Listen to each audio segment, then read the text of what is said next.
सतगुरुदेव की जय। सर्वसंग से प्रार्थना है, सत्संग प्रारंभ हो रहा है। कृपया सत्संग स्थल पर शांतिपूर्वक विराजमान होकर के श्रद्धा से सत्संग सुने। परमेश्वर की प्यारी आत्माओं से पुनर्निवेदन है, सत्संग प्रारंभ हो रहा है। कृपया सत्संग स्थल पर शांतिपूर्वक विराजमान होकर के श्रद्धा से सत्संग सुने। सत सही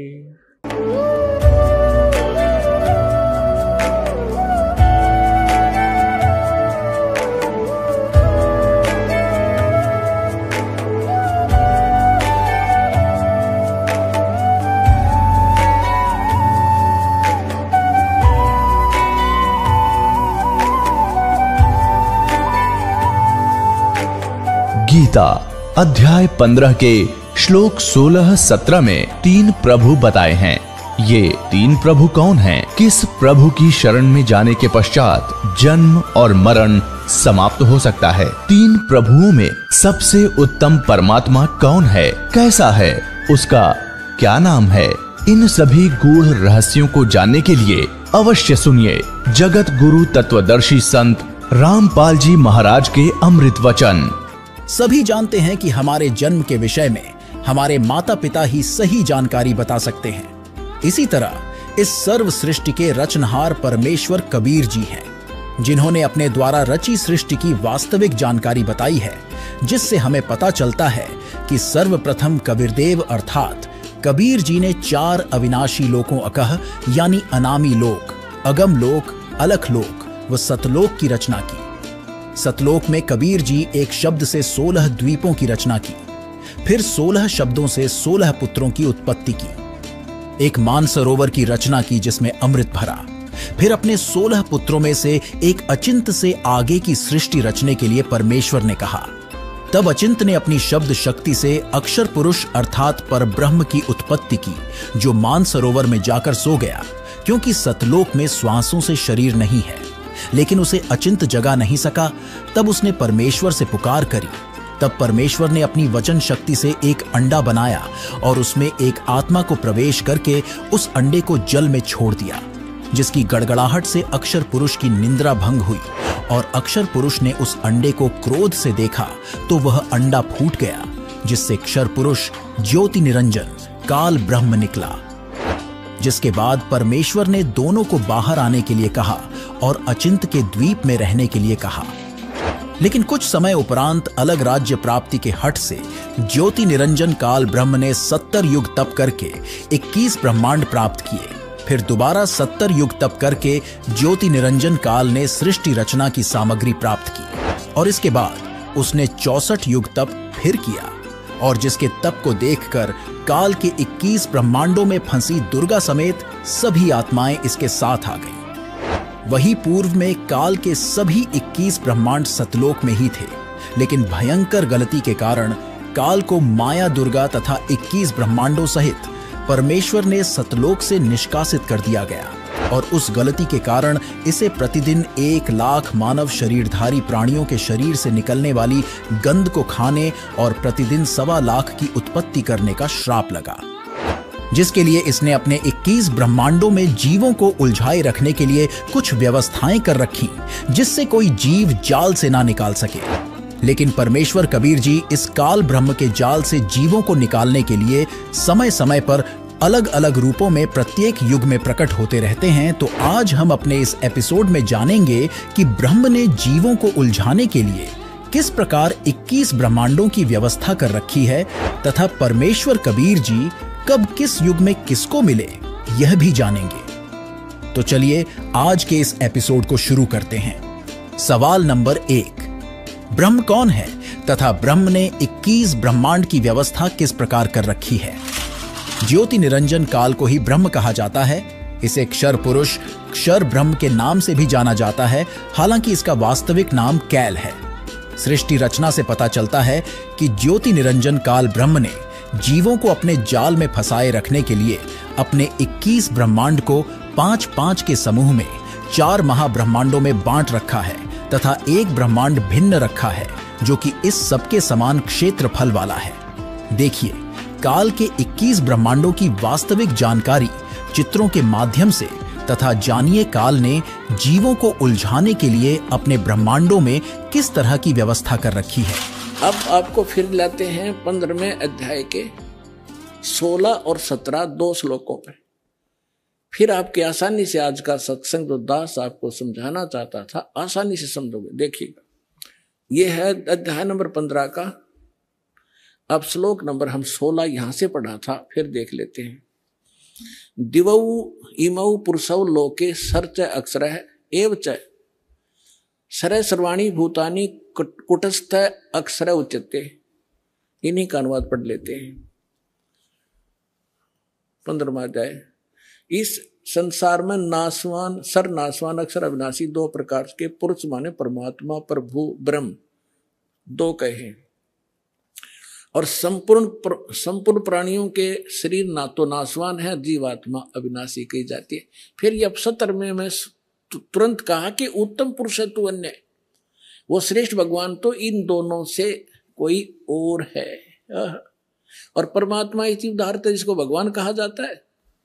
ये लोग त्रयमावी से विभर्ती जो तीनों लोकों में प्रवेश करके सबका धारण पोषण करता है, वो अविनाशी परमात्मा है। इन्हीं का अनुवाद। उत्तम पुरुष श्रेष्ठ भगवान तो कोई इनसे दोनों से अन्य है जो तीनों लोकों में प्रवेश करके और सबका धारण पोषण करता है।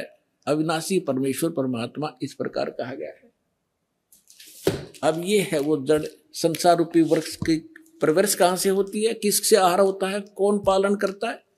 संसार रूपी वृक्ष की जो जड़ है ये परम अक्षर ब्रह्म है। इससे ये तीनों लोकों में प्रवेश करके और सबका धारण पोषण करने वाला ये परम अक्षर ब्रह्म है, ये पूर्ण परमात्मा है, वो जो इन दोनों से सरपुरुष और अक्षर पुरुष से अन्य है। अब ये है तीनों लोकों में प्रवेश करके सबका धारण पोषण करने वाला ये परमात्मा है। अब हम आपको थोड़ा सा इन भगवानों का जो अक्षेत्र दिखाएंगे कि ये कितने प्रभु हैं। जैसे एक ब्रह्मांड होता है, एक ब्रह्मांड में कौन कौन सी स्थिति है वो देखिएगा। ये एक ब्रह्मांड का लघु चित्र है। इस ब्रह्मांड का अंडे जैसी शकल है, अंडे आकार है, अंड आकार है। ये देखिए ऐसा है यहां तक। ये इसको अंड भी कहते हैं, इसको ब्रह्मांड भी कहते हैं। और इस ब्रह्मांड के अंदर जो व्यवस्था है वो हमारे शरीर के अंदर हम देख सकते हैं जब हम हमारे इन चैनलों को, कमलों को ऑन कर लेंगे मंत्रों की साधना करके। तो इसलिए इसको पिंड, शरीर को पिंड कहते हैं। जैसे एक टेलीविजन के अंदर कहीं भी कार्यक्रम हो रहा हो, वो कार्यक्रम हो रहा कहीं और देख हम टीवी पर सकते हैं, ऐसे ये शरीर हमारा है। तो पूरे ब्रह्मांड का जो नक्शा है इस पिंड के अंदर है। इसको पिंड भी कहते हैं, इसको अंड आकार है इसलिए अंड भी इसी को कहते हैं। अरे राधा स्वामी वाले ये नकली पिंड अलग बताते हैं, अंड अलग बताते हैं, ब्रह्मांड न्यारा क्या पता नहीं इनको। ये देखिएगा तो ये इस ब्रह्मांड के अंदर क्या क्या व्यवस्था है। नीचे से शुरू करते, ये 7 हैं। तल, अतुल, वितल, महातल, अतल, सुतल, रसातल और पाताल लोक। और ये पृथ्वी लोक, ये ब्रह्मा का लोक, ब्रह्मा जी का लोक, विष्णु शिव जी का लोक, विष्णु जी का लोक, और ये स्वर्ग, और ये नरक, ये इंद्र का लोक, ये मानसरोवर, ये धर्मराज का लोक, और ये एक ब्रह्म लोक है इसके अंदर। ये सारा ब्रह्म लोक कहलाता है। इतना ये एक ब्रह्म लोक है। इसमें इसने क्या कर रखा है, नकली सतलोक, ये महाइंद्र काल द्वीप, फिर नकली सतलोक, नकली अलखलोक और नकली अगमलोक और नकली अनामी लोक की रचना इस काल में करवा रखी। ये दुर्गा जी का लोक। यहां इसने गुप्त स्थान बना रखा है और इस गुप्त स्थान पर कोई नहीं जा सकता इस काल की रजा से बिना। ब्रह्मा विष्णु महेश का पिता है। इसने 3 स्थान बना रखे हैं, एक रजोगुण प्रधान क्षेत्र, एक तमोगुण प्रधान क्षेत्र, एक सतोगुण प्रधान क्षेत्र, जिसमें ये रजो इस ब्रह्मा रूप में ये अपना ऐसा रूप बना लेता है ब्रह्मा जी जैसा। और दुर्गा को ये अपनी सावित्री के रूप में रखता है। इन दोनों के संयोग से इस रजोगुण प्रधान क्षेत्र में रहते हुए जो पुत्र उत्पन्न होता है इसकी शकल जैसा हो जाता है, उसको ब्रह्मा नाम दे देता है और वो रजोगुण युक्त हो जाता है। इसी प्रकार ये सतोगुण युक्त स्थान है, इसमें स्वयं विष्णु रूप धारण करता है, दुर्गा को महालक्ष्मी रूप में रखता है। इन दोनों के संयोग से इस सतोगुण प्रधान क्षेत्र में रहने से जो पुत्र उत्पन्न होता है वो सतोगुण युक्त हो जाता है और उसका नाम विष्णु रख देते हैं। इसी प्रकार ये शंकर रूप बना लेता है, दुर्गा को पार्वती रूप में रखता है और इन दोनों के संयोग से तमोगुण प्रधान क्षेत्र में जो पुत्र उत्पन्न होता है वो तमोगुण युक्त हो जाता है। इसलिए रजगुण ब्रह्मा, सतगुण विष्णु और तमगुण शिव जी की उत्पत्ति करके ये फिर नीचे के लोकों का प्रधान बना देता है, इनको एक एक द्वीप दे देता है और ये तीनों भगवान केवल पृथ्वी लोक, स्वर्गलोक और इस पाताल लोक, इन तीन लोकों के ऊपर ही ये प्रभुता रखते हैं इस एक ब्रह्मांड में। बस इतने मालिक हैं, इतने स्वामी हैं। और ये जो ब्रह्म है इनका पिता सरपुरुष, ये केवल 21 ऐसे 21 ब्रह्मांडों का स्वामी है। ये देखिएगा, आप जी ने जो ब्रह्मांड देखा था ये वाला, अब ये समझो ये एक गेंद सी होगी और ये 21 ब्रह्मांड का अक्षेत्र है। इस सरपुरुष का गीता अध्याय नंबर 15 के श्लोक नंबर 16 और 17 वाले में 3 पुरुष हैं। ये सरपुरुष का क्षेत्र है 21 ब्रह्मांड। ये एक ब्रह्मांड है जिसको गेंद दिखाई देती है आपको, गेंद सी। 5 ब्रह्मांडों को इकट्ठा करके इसने एक महाब्रह्मांड बना रखे है। ऐसे 4 ब्रह्मांडों में 20 महाब्रह्मांडों में 20 ब्रह्मांड रोक रखे हैं। इसके बाद इसने एक ब्रह्मांड जैसा क्षेत्र ये अलग से और है, ये तो लिखने के लिए समझाने के लिए अलग लिखा है। यहां भी इसने एक धोखा कर रखा है, नकली सतलोक, नकली अलखलोक, नकली अगमलोक और नकली अनामी लोक भी 21वें ब्रह्मांड में भी रचना करवा रखी है।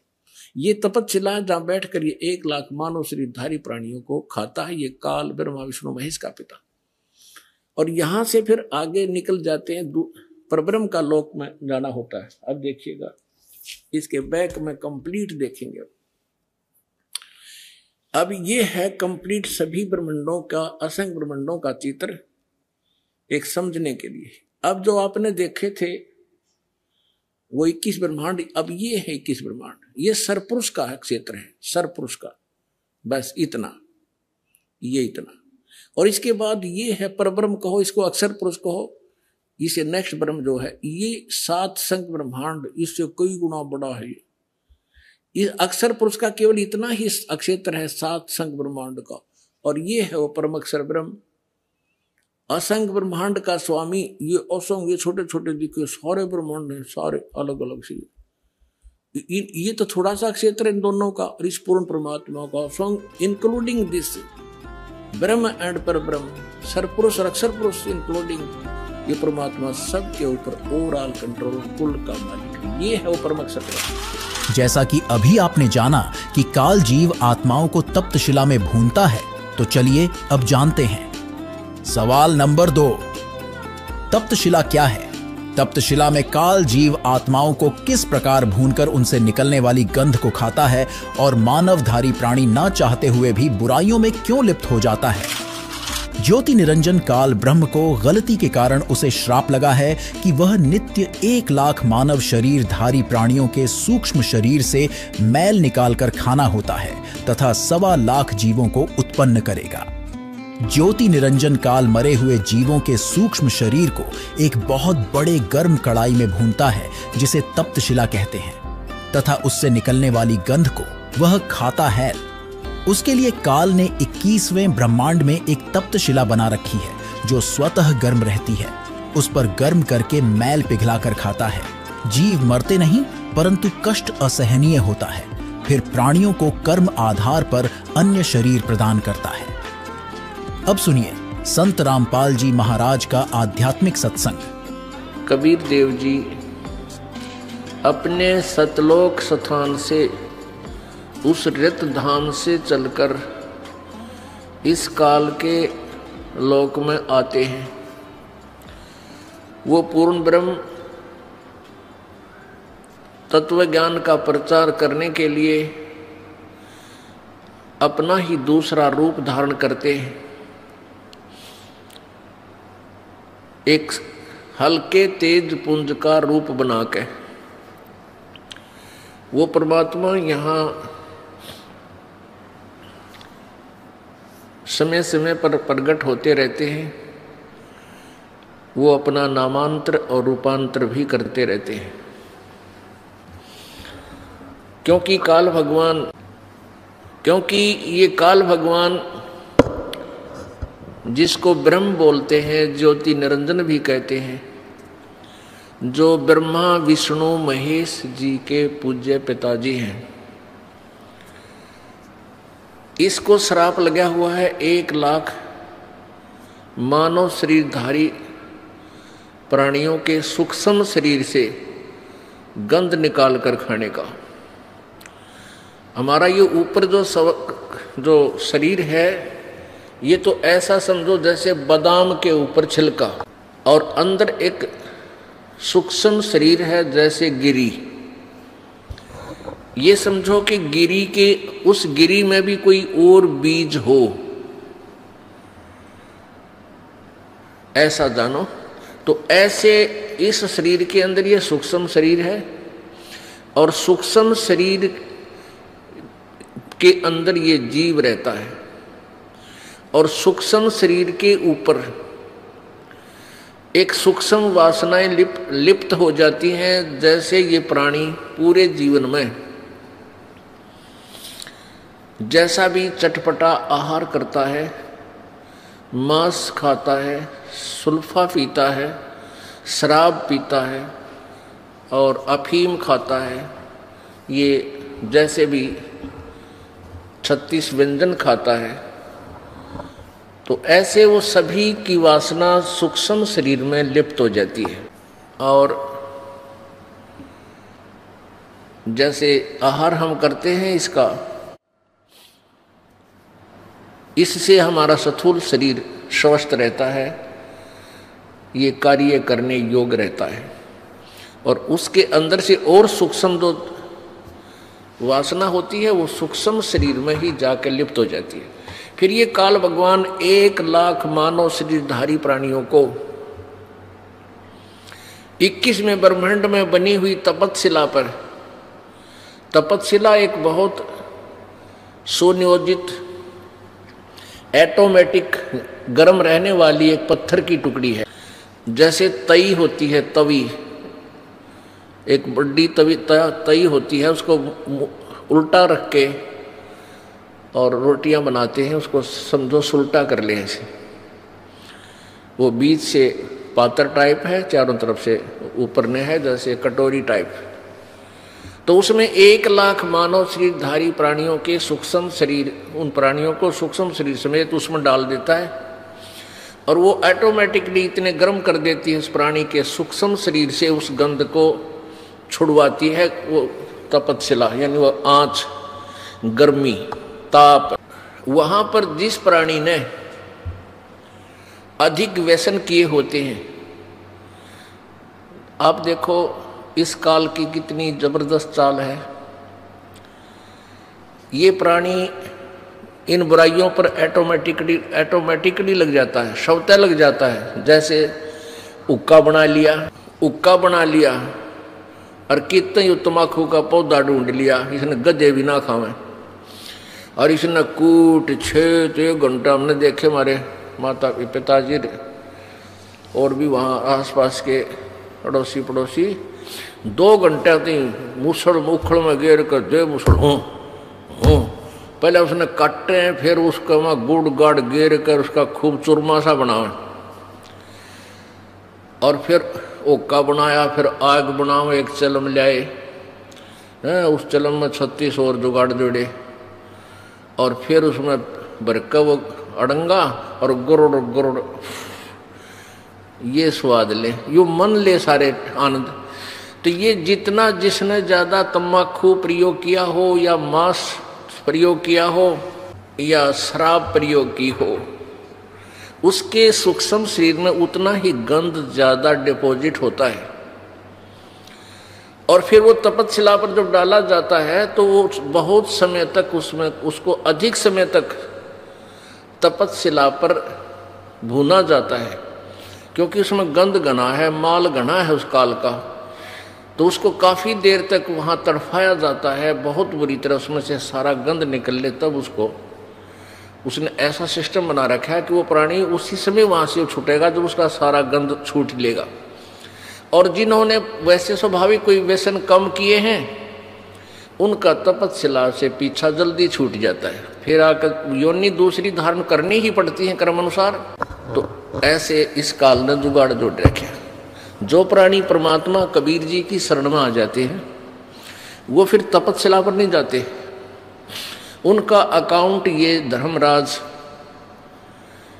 इस काल का जो चीफ जस्टिस है ये धर्मराय नहीं लेता।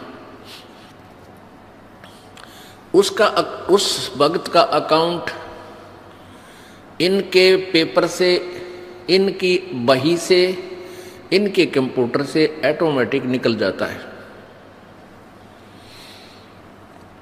तो कहने का भाव ये है कि जितने व्यसन आज समाज कर रहा है कलयुग में, इसलिए काल करवा रहा है कि ज्यादा व्यसन करेंगे तेरा अच्छा भोजन बनेगा। तो पुण्यात्माओं, इसलिए इस काल भगवान ने सभी प्राणियों को मिसगाइड कर रखा है। सभी प्राणियों को, ब्रह्मा विष्णु महेश तक को भी यथार्थ ज्ञान नहीं दे रखा। इसको डर लगा हुआ है कि यदि इन सभी प्राणियों को अपने मूल स्थान का पता लग गया, ये सभी भाग जाएंगे, सभी दौड़ जाएंगे, यहाँ कोई नहीं रहेगा। दौड़ जाना वैसे आसान नहीं है, क्योंकि संत आवेंगे, परमात्मा कबीर जी आते हैं, वो फिर अपना यथार्थ ज्ञान देते हैं। तो काल ने ऐसा सिस्टम बना रखा है, हम इतने अज्ञानी बना दिए कि हम अपने परम पिता के साथ ही वाद विवाद करना प्रारंभ कर देते हैं और उस परम पिता की उस यथार्थ कहानी को हम सुनना भी नहीं चाहते और हम काल के जाल में रह जाते। सवाल नंबर 3, परमेश्वर कबीर जी किन किन युगों में आए तथा कितने जीवों को इस काल जाल से निकालकर सतलोक लेकर गए? परमेश्वर कबीर जी ने अपने प्रिय शिष्य आदरणीय धर्मदास जी को कबीर सागर के अध्याय अंबु सागर में 13 युगों के विषय में बताया है, जो कि इस ब्रह्मांड जिसमें हम रह रहे हैं का नहीं है। वह विवरण 5वें ब्रह्मांड का है, जो समूह के मध्य वाला है, जिसके विषय में आपने काल के 21 ब्रह्मांडों की जानकारी में पूर्व में ही जान चुके हैं। 5वें ब्रह्मांड में प्रत्येक ब्रह्मांड के समांतर सृष्टि चलती है, जिस ब्रह्मांड में हम रह रहे हैं। इसमें जो परमेश्वर कबीर जी की भक्ति सतनाम तक करते रहे हैं, वे बीच में भक्ति छोड़ गए, गुरुद्रोही नहीं हुए। उनको धोखा देने के लिए काल उस 5वें मध्य वाले ब्रह्मांड में रोके रखता है। ओम नाम जाप की भक्ति की कमाई तो इसी ब्रह्मांड जिसमें हम रह रहे हैं कि ब्रह्मलोक में भोगते हैं और पुनः जन्म मरण चक्र में गिर जाते हैं। जिस ब्रह्मांड में हम रह रहे हैं, इसके 4 युग सतयुग, त्रेता युग, द्वापर युग तथा कलयुग है, जबकि उस 5वें मध्य वाले ब्रह्मांड में 13 युग हैं। वहां पर वे जीव काल ब्रह्म द्वारा भेजे जाते हैं, जो सोहन नाम का जाप करते हैं तथा जो केवल सतनाम का जाप करते हैं। सतनाम के जाप के ओम की भक्ति कमाई इस ब्रह्मांड के ब्रह्मलोक में भोगते हैं। दूसरे मंत्र सोहम की कमाई इस 5वें ब्रह्मांड में भोगने के लिए भेज दिए जाते हैं। वहां भी एक ब्रह्मलोक है तथा अन्य लोक हैं। वहां के ब्रह्मलोक में सुख भोगने के पश्चात उनको अन्य द्वीपों में राजा रानी तथा जनता के रूप में जन्म दिया जाता है। फिर वे व्यक्ति वहां भी भक्ति करते हैं, राज का सुख वहां भोगते हैं। चलिए अब जानते हैं उस ब्रह्मांड के युगों के विषय में, जिसमें 13 युग होते हैं। उन 13 युगों में परमात्मा किन किन को मिले और कितने जीवों का उद्धार किया, सुनिए। प्रथम अघासुर युग। परमेश्वर कबीर जी ने धर्मदास जी को बताया कि अघासुर युग में 5वें ब्रह्मांड में गया। अघासुर युग के प्राणी अच्छे स्वभाव के होते हैं। उन्होंने शीघ्र मेरा ज्ञान स्वीकार किया। वहां मैंने 1 करोड़ प्राणियों को पार किया। दूसरा बलभद्र युग। बलभद्र युग में 14 लाख जीव पार किए। तीसरा धंधर युग। परमेश्वर ने बताया कि धंध्र युग में एक जलरंग नामक शुभकर्मी हंस अपने पूर्व जन्मों की भक्ति कमाई से अच्छप द्वीप में रहता था। वह स्वयंभू गुरु भी बना था। उसने बहुत से जीव दीक्षा देकर शिष्य बनाए थे जो उसकी सेवा करते थे। जलरंग अपने शिष्यों के सिर पर हाथ रखकर दीक्षा देता था। 2 शिष्य सफेद रंग के चंवरों से सेवा कर रहे थे। जलरंग सो रहा था। करोड़ों शिष्य उसको माथा टेक रहे थे, उसको नमन कर रहे थे। नीचे के ब्रह्मांड वाले शंखों युग बीत गए सोए हुए। मैंने उस दौरान अपना ज्ञान सुनाकर 2000 जीव पार कर दिए। जब जलरंग ऋषि जागा तो मेरे से विवाद करने लगा। कहा कि मैं जो दीक्षा देता हूं वह श्रेष्ठ मंत्र है। मेरी आज्ञा के बिना कबीर यहां कैसे आ गया? फिर वह काल ब्रह्म को आदि पुरुष बताने लगा। कहा कि उसका कोई स्वरूप नहीं है, वह मणिपुर लोक में रहता है और बहुत सी मिथ्या पहचान बताई। मैं वहां से चला गया। फिर परमेश्वर ने बताया कि इस जलरंग को मैंने पुरवन युग में समझाया। चौथा पुरवन युग। परमेश्वर कबीर जी ने कहा कि हे धर्मदास, मैं पुरवन युग में फिर उसी ब्रह्मांड में गया। जलरंग सोया था। उस दौरान मैंने 7 लाख हंसों को दीक्षा दी, जिनमें से 25 ने नाम खंड कर दिया। वे तो काल के जाल में रह गए। शेष जीव 6,99,900 पिछेत्र सतलोक चले गए। इसके पश्चात मैं उसी द्वीप में गया जहां जलरंग रहता था। मुझे देखकर जलरंग ने कहा कि मैं तो निंद्रा में आलसवश था, तुम पीछे से जीव ले गए। मेरे को सत्पुरुष ने नामदान करने का आदेश दे रखा है, तुम मेरे से आज्ञा लिए बिना जीवों को कैसे ले गए? तब परमेश्वर ने कहा कि हे जलरंग, मैं तो युग युग में आता हूं, मैं अमर हूं, आप तो नाशवान हैं। एक समय मेरे से एक कुष्टम पक्षी मिला था, वह भी इसी ब्रह्मांड में रहता है। वह असंख्य युग से रह रहा है।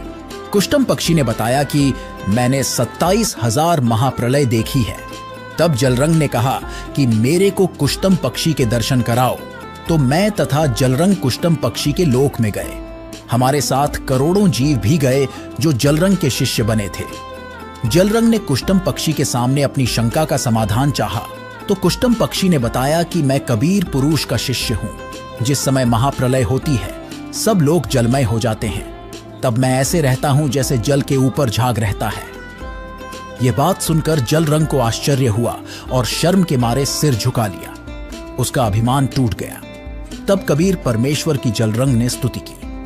मैं तो महाभूल में था, परमात्मा तो कबीर ही है। यह बात सुन अन्य सर्व जीवों को भी विश्वास हुआ जो हमारे साथ गए थे तथा जो उस कुष्टम पक्षी के द्वीप के थे। इस तरह जलरंगी तथा अन्य जीवों ने दीक्षा ली, अपना कल्याण करवाया। 5वां अनुमान युग। कबीर सागर के अध्याय अंबु सागर के पृष्ठ 15 पर कबीर परमेश्वर जी ने धर्मदास जी को बताया है कि तुझे काल के छल को बताता हूं। अनुमान युग में दुर्गा देवी अपनी पुत्रियों के साथ गुप्त द्वीप में रहती थी। काल ने अपने पुत्र ब्रह्मा को 4 वेद दिए। उनको पढ़कर ब्रह्मा ने अपने अनुभव से पुराण ज्ञान अपने वंशजों ऋषियों को सुनाया। उन्होंने एक पुराण ज्ञान में अपना अपना अनुभव मिलाकर 18 भाग बना दिए और सबने ज्ञान का अज्ञान बनाकर जनता में फैला दिया। वही ब्रह्मा पहले स्वयं पृथ्वी पर ऋषि रूप में आया। अपनी अनुभव कथा की ब्राह्मण पूजा प्रारंभ करके चला गया। क्रियाकर्म का जाल फैला गया। फिर विष्णु पृथ्वी पर आया। उसने तुलसी काष्ठ की माला, जति, सती, त्यागी सन्यासी पंथ चलाया। विष्णु का सुमरण करें, विष्णु को अविनाशी बताया। फिर शिव पृथ्वी में आया। उन्होंने भिक्षुक पंथ चलाया। गिरी, पुरी, नाथ, नागा, चारों शंकराचार्य आदि आदि शिव के पुजारी हैं। सर्व संसार इनकी पूजा करने लगा। उस समय दुर्गा को कोई नहीं पूछता था। तब दुर्गा ने देखा कि इन तीनों पुत्रों ने मेरा नामो निशान ही मिटा दिया। तब उसने 3 पुत्री जन्मी। उनका नाम रंभा, सुचि, रेणुका रखा। इन्होंने 64 रागनी और राग गाए। सुरनर मुनिजन मोहित किए। फिर 72 करोड़ उर्वशी उत्पन्न की। इनमें सर्व देवता तथा ऋषि फंसा रखे हैं। परमात्मा ने बताया कि मैंने उस अनुमान युग में 7000 जीव पार किए। उस समय मेरे को देवी नहीं पहचान सकी। 6ठे धीर्यमाल धीरमाल युग। परमेश्वर ने बताया कि धीरमाल युग में मेरे यथार्थ ज्ञान से प्रभावित होकर 1 लाख जीव पार हुए। 7वें तारण युग।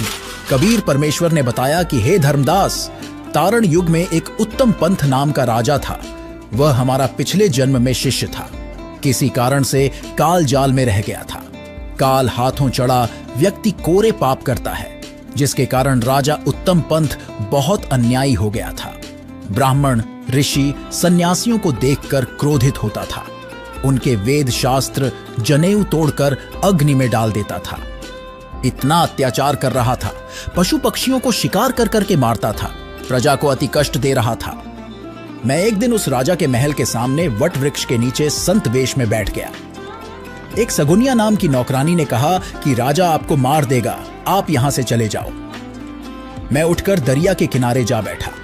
राजा रानी के स्नान के लिए अगले दिन क्षितिया नौकरानी घड़ा लेकर जल लेने गई, परंतु घड़ा जल से बाहर नहीं निकला। राजा प्रजा सब आए, परंतु घड़ा नहीं निकला। फिर मैंने एक सुंदर तोते का रूप बनाया। मुझे पकड़ने के लिए सभी कोशिशें की गई, परंतु व्यर्थ रहा। अंत में मैं स्वयं राजा की बाजू पर जाकर बैठ गया। मुझे पकड़कर उसने सोने के पिंजरे में मुझे बंद कर दिया। राजा रानी मुझे पढ़ाने लगे। राम राम बोल। मैं कहने लगा कि एक दिन सबने एक दूसरे से बिछुड़ना है, मोह तथा प्रीति छोड़ो। एक दिन मरना है, यह ध्यान करो।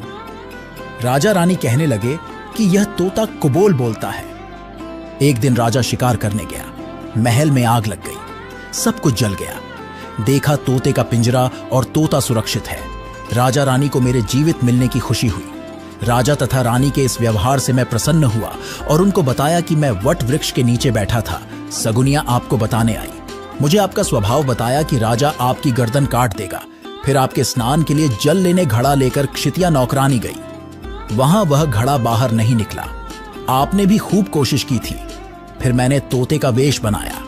यह बात सुनकर राजा ने कहा, आप तो परमेश्वर हैं, आप अपने वास्तविक रूप में आए, हमें कृतार्थ करें। तब मैं कबीर रूप में प्रकट हुआ और राजा तथा 13 रानियों ने तथा उनकी बेटियों, पुत्रों व पुत्र वधुओं ने कुल 31 जीवों ने उपदेश लिया। 8वें अखिल युग में एक धनुष मुनि नाम का तपस्वी रहता था। वह 13,000 युग से तपस्या कर रहा था। नीचे सिर यानी सिरासन करके 5 अग्नि यानी धूने लगाकर तपस्या कर रहा था। अपने प्राण पुरुष यानी जीव को सिर के ऊपर के भाग में चढ़ाए हुए था। आंखें तथा शरीर दुर्बल हो चुके थे। धनुष मुनि को समझाया कि तप से राजा बनता है, फिर नरक में गिरता है। 9वें विश्व युग में परमेश्वर वेश बदलकर सठहार यानी संदेशवाहक के रूप में गए। देवी ने पूछा कि हे सठहार, आप कौन देश से आए हो, तुमको किसने भेजा है? सठहार रूप में परमेश्वर कहा कि मैं सतलोक से आया हूं, सतपुरुष ने भेजा हूं। तुम और निरंजन ने परमेश्वर के अंश जीव को बहुत सताया है, उनको पाप करने के लिए बाध्य किया, उनमें अज्ञान फैलाया है। तुम परमेश्वर के चोर हो। परमेश्वर जी के ये सत्य वचन सुनकर देवी को लाज आई और मुझे सिंहासन पर बैठाया और कहा कि आप अपना ज्ञान तथा नाम देकर जीव ले जा सकते हैं। परमेश्वर कबीर जी ने बताया कि हे धर्मदास, विश्व युग में मनुष्य की आयु 1000 युग होती थी। यह युग 20 लाख वर्ष की अवधि का था। मनुष्यों की ऊंचाई 68 हाथ यानी सैकड़ों फुट थी। जो व्यक्ति 7 नाम का प्रथम मंत्र प्राप्त करता था तथा सत्य नाम तथा सार नाम में निश्चय रखता था, वही परमेश्वर के दर्शन करने का अधिकारी होता था। 10वें अक्षय तरुण युग। परमेश्वर कबीर जी ने बताया कि हे धर्मदास, इस युग में उसी ब्रह्मांड में काल का कूर्म था। उसको समझाया, उसने दीक्षा ली। वहां पर एक नरक है, उसमें 84 कुंड बने हैं। प्रत्येक कुंड पर यमदूतों का पहरा है। उनके 14 यम मुखियां हैं। वहां 28 लाख नकली गुरु तथा उनके शिष्य व अन्य जीव भी नरक भोग रहे थे, जिन्हें यमदूत पीड़ा दे रहे थे। जब तक मैं वहां पर रहा, तब तक सब जीवों को नरक की पीड़ा नहीं हुई। मेरे जाने के पश्चात फिर से वही यातनाएं उनको प्रारंभ हो गई। इस युग में मैंने 5 लाख जीवों को मोक्ष प्राप्त करवाया। 11वें नंदी युग। परमेश्वर कबीर जी ने बताया कि हे धर्मदास, नंदी युग में एक गुप्त मुनि था जो आंखें बंद किए ध्यान लगाए बैठा था। करोड़ वर्ष साधना करते बीत चुके थे। मैं उनके पास बैठ गया। जब ऋषि ने आंखें खोली तो उसने कहा कि आप कौन हैं? मैंने आज तक ऐसी शोभा वाला व्यक्ति नहीं देखा। तब मैंने उत्तर दिया कि मैं सतलोक से आया हूं। सतलोक की व्यवस्था बताई तो गुप्त मुनि ने लोक देखने की प्रबल इच्छा व्यक्त की। तब उसे प्रथम नाम दीक्षा देकर सतलोक दिखाया और सतनाम व सारनाम देकर उसे पार किया। 12वें हिंडोल युग। परमेश्वर कबीर जी ने बताया कि धर्मदास, मैं हिंडोल युग के मध्य में गया। मैं घर घर में ज्ञान सुनाता हुआ विचरण करता था। कोई भी जीव मेरे से बातें नहीं करता था। मैं उनको अमृत ज्ञान सुनाता था। वे मेरे से झगड़ा करते थे। धीरे धीरे उनको समझाया, लाभ लोभ देकर शरण में लिया। 7 लाख जीवों ने दीक्षा ली, उनको सतलोक भेजा। 13वें कंकवत युग। परमेश्वर कबीर जी ने बताया कि हे धर्मदास, जब काल निरंजन को पता चला कि कोई सतलोक से कड़िहार यानी जीव मुक्त करने वाला सतपुरुष का भेजा अंश आता है, उसने अनेकों जीवों को काल जाल से छुड़ा लिया है। कंकवत युग में काल ब्रह्म स्वयं एक गुप्त मुनि का रूप बनाकर बैठा तपस्या कर रहा था। करोड़ों जीवों को नाम देकर मूर्ख बनाए उनका गुरु बनकर मध्य वाले ब्रह्मांड के पाताल लोक में बैठा था। मैंने उसको समझाया कि तुम काल हो, तूने परमेश्वर के जीवों को सता रखा है, पाप का भागी हो रहा है। मैंने ही सर्व रचना की है, मैंने ही सतलोक में अंडे से तेरी उत्पत्ति की थी। तूने तो मुझे पहचाना नहीं। यह बात सुनकर काल मेरे साथ युद्ध करने लगा। उसको मैंने शब्द शक्ति से घायल किया। वह उठकर भागा और अपने 21वें ब्रह्मांड में जाकर छिप गया। उसके पश्चात उस मध्य के ब्रह्मांड में बने 3 लोकों में प्रलय हो गई। इस कंकवत युग की अवधि 35 लाख वर्ष होती है। मनुष्य की आयु 1 लाख वर्ष होती है। मनुष्य के शरीर की ऊंचाई 80 हाथ यानी सैकड़ों फुट होती है।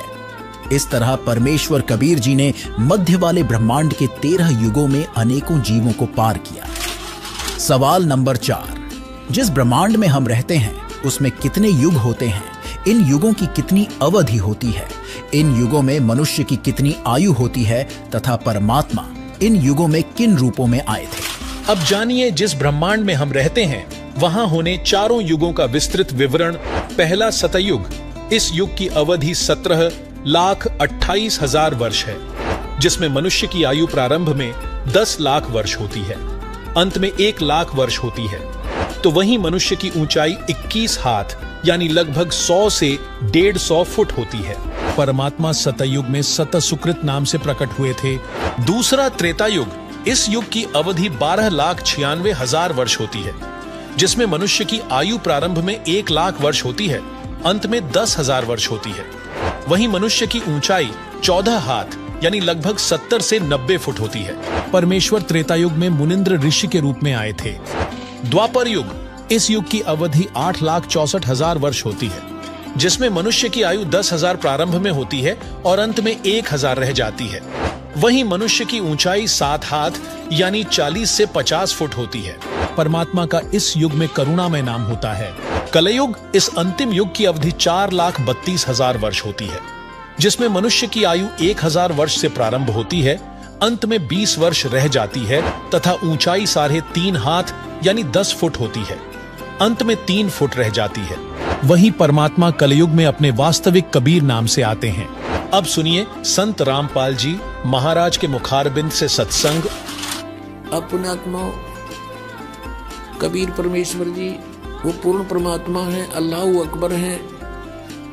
अल्लाह कबीर कहो चाहे कबीर अल्लाह कहो, गौड कबीर कहो, कबीर साहब कहो, अल्लाह अकबर कहो, अल्लाह कबीर या अकबर एक ही बात है।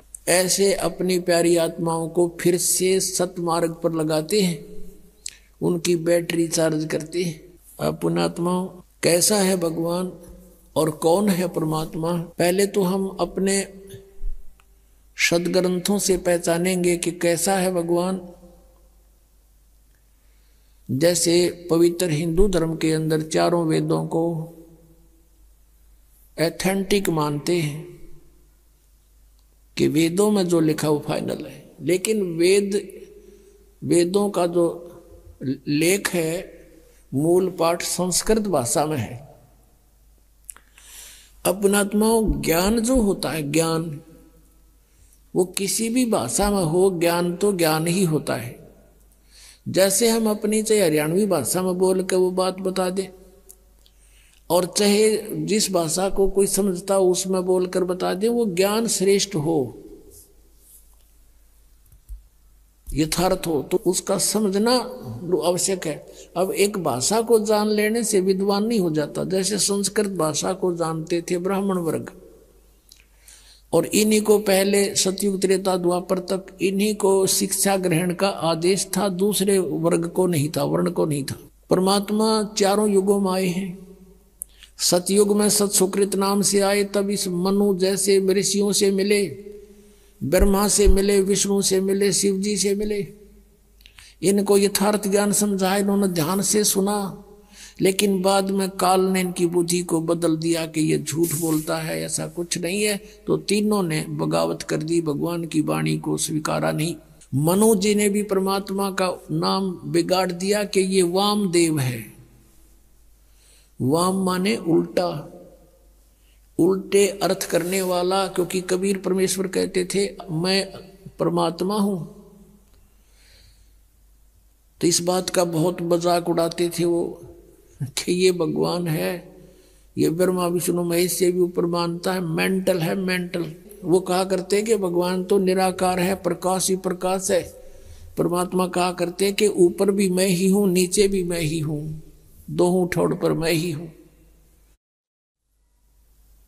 तो उसका नाम वामदेव रख लिया, वामदेव। वाम माने उल्टा, उल्टी खोपड़ी वाला। वामदेव उल्टी खोपड़ी वाला भगवान। नहीं माना, कहने का भाव किसी ने नहीं माना परमात्मा को परमात्मा। त्रेता युग में मुनिंदर नाम से आए थे, और द्वापर में करुणा में नाम से आए थे, जो सुपद सुदर्शन के गुरु जी बने थे। और त्रेता युग में आए थे जब मंदोदरी और नल नील और लंका के अंदर जो एक चंद्र विजय भाट था, उसके 16 सदस्यों ने नाम लिया था, और भी कुछ एक अच्छी आत्माओं ने परमात्मा की शरण ग्रहण की थी।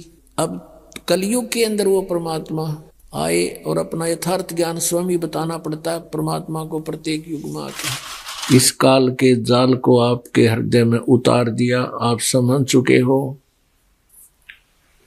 लेकिन आप जी के पूर्व जन्म के संस्कार, आप जी के पूर्व जन्म के जो पाप हैं, जन्म जन्मांतर की, वो अत्यधिक हैं, कम नहीं है। और आप जी के पास भक्ति, शक्ति, पुण्य ये कलयुग में पहुंच जाने के कारण बिल्कुल अक्षीण हो चुके हैं। क्योंकि सतयुग त्रेता द्वापर में ये पुण्यात्माएं अपने पुण्यों को समाप्त कर देती हैं। उन तीनों युगों के अंदर प्राणी ज्यादा दुखी नहीं होते। सतयुग के अंदर लाख वर्ष की आयु होती है मानव की। अब विचार करो पुण्यात्माओं, वो लाख वर्ष का जीवन भी हम सभी ने जिया है, मनुष्य जीवन।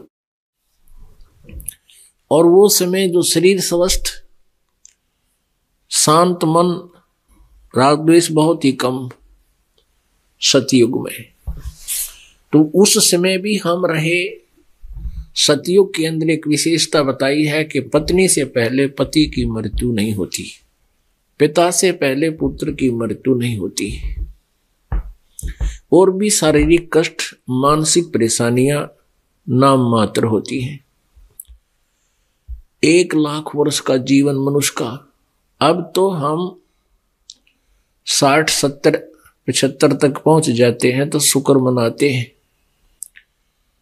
और इतने कष्ट शरीर में आ जाते हैं, इतने प्रकार की व्याधाएं शरीर को घेर लेती है इस कलयुग में। तो अब तो हम ये सोचते हैं परमात्मा मृत्यु तो हो जा पर ठीक ठाक हो जा। पहले तो हम जब तक युवा होते हैं, 50 साल तक रहते हैं, तो न्यू सोचा है मरा नहीं, और न्यू मन में हो कभी नहीं मरेंगे। और जब ये 70 पार कर जाता है ये प्राणी कलयुग में, फिर तो इसको कभी गोड्या में दर्द, कदे सिर भड़का, कभी दांत, कंडेम हो जाते हैं, कभी कभी कोई और बीमारी, कदे गोडे ना उठ चले, कई प्रकार की व्याधियां घेर लेती, आंखों से दिखे नहीं, शरीर अस्थि पिंडर मात्र रह जाता है। फिर पता चलता है कि वो व्यक्ति ऐसी बीमारी से ग्रस्त है, वृद्धावस्था में भुगत रहा है। किसी की कथा सुनते हैं कि वो इतने दिन तक भुगत कर, तड़फ कर, हाहाकार मचा के मृत्यु को प्राप्त हुआ। तो आज कलयुग में फिर हम ये सोचते हैं परमात्मा ठीक ठाक मर जावा, मरने की कोई ऑब्जेक्शन नहीं रहता, फिर बहुत ही कम। ये आशा तो होती है कि अभी ना मरे, अभी शायद और भी जीवन हो, लेकिन ज्यादातर ये समस्या आ जाती है परमात्मा ठीक ठाक जीवन, ये सांस पूरे हो जा, हमारा समय पूरा हो। और जब हम सतयुग में थे, सतयुग में तो आखिरी सांस तक भी जीव बहुत ही स्वस्थ रहता है, बहुत आसानी से शरीर छोड़ जाता है। पिछले पुण्य इतने अच्छे होते हैं। जैसे आप जी ने एक आध प्राणी यहां भी देखा होगा कि ना वो भक्ति करता होता है, ना कोई धर्म पुण्य करता होता है, और मृत्यु 50, 60, 65 साल की उम्र में ऐसे हो जाती है कि श्याम न सोया था सुबेरा मरा पाया। बहुत आसानी से, कोई तकलीफ नहीं, कोई कष्ट नहीं, कोई रोग नहीं था, तो मृत्यु को प्राप्त हुआ। उसको कोई दुख नहीं आया क्योंकि उसके पिछले पुण्य थे, लेकिन वो सारे फिनिश हो गए, खत्म हो गए।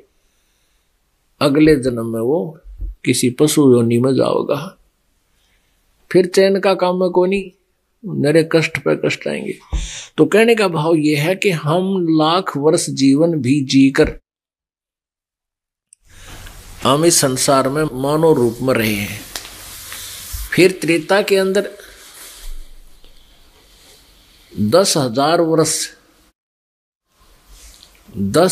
वर्ष तक जो है जीवन रहता है, और त्रेता में 1000 वर्ष तक, स्टार्ट जहां से होता 1000 तक, और एंड होता है वहां 200 से 300 200 तक जीवन रह जाता है द्वापर का।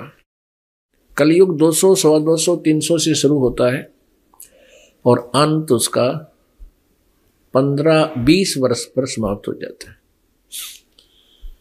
कलयुग में 20 वर्ष की आयु रह जाएगी मनुष्य की, घोर कलयुग, लास्ट एंड ऑफ द कलयुग।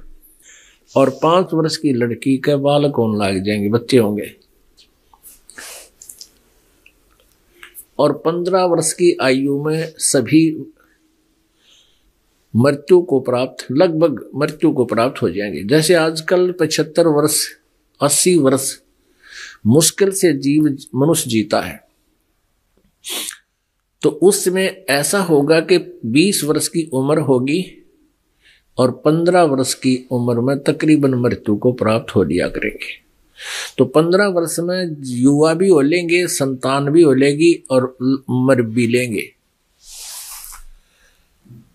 तो वो 15-20 वर्ष भी गणे दिखा करेंगे। जैसे अब हम सोच रहे हैं 100 वर्ष, जैसे आज जिन बच्चों की उम्र 20-22 वर्ष की है, वह उनको कोई यूं कह देते भाई तेरी उम्र 80 साल है, कोई हाथ दिखा दे, खुश होता है 80 साल है, बहुत तेरी है।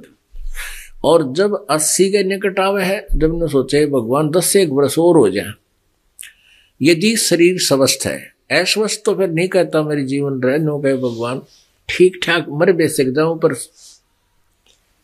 दुखी ना हो, मतलब मरने की भी अटकल लानी पड़ती है।